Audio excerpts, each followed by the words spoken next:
bagaimana persiapannya untuk menghadapi Bayangkara FC besok? Sejauh mana dan seperti apa dengan kehadiran Coach Dejan juga? Silakan. Oke, selamat sore teman-teman.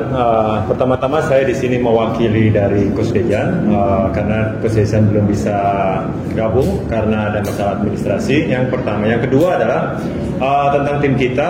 Kita punya kesempatan jeda 2 minggu. Itu yang merupakan saya berharap itu jadi titik balik buat kita. Kita sudah melakukan evaluasi semuanya dari secara tim maupun individual dan saya berharap kita bisa memperbaiki setiap kesalahan-kesalahan untuk kita mempersiapkan melawan Bayangkara besok. Untuk kehadiran Dejan, Coach Dejan tentu saja Coach Dejan selalu memberikan motivasi buat kita untuk kita selalu tidak pernah menyerah dalam setiap pertandingan, setiap latihan.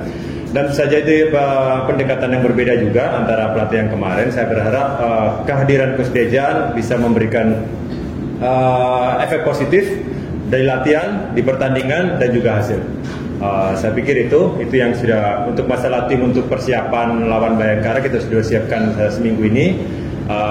Mungkin 2 minggu selama jeda kita sudah persiapkan itu semua. Saya berharap besok kita bisa mendapatkan hasil yang terbaik dalam pertandingan. Baik, terima kasih Coach.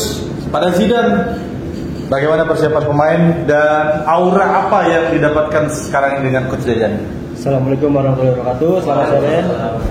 Ya, seperti yang disampaikan dengan Coach Januar, sama saya juga setuju apa yang kita udah lakukan selama latihan kurang lebih 2 minggu ini. Tim sangat baik, sangat mempunyai chemistry yang sangat baik dan semua pemain dan ofisial sudah mempersiapkan seluruhnya dengan 100%. Insya Allah bakal dapat hasil yang maksimal buat besok. Yang pertama tentang kondisi tim, semua pemain bisa main, nggak ada kartu. Terus masalah cedera, cuman yang Teguh sama Ronaldo kita sudah tahu semua. Artinya semua pemain siap untuk main. Untuk pendekatan pelatih Coach Eduardo sama Coach Dejan, saya nggak berani berkomentar karena itu ada etik yang nggak boleh kita komentari untuk kita. Tetapi yang penting dua orang ini sudah berusaha memberikan yang terbaik untuk tim.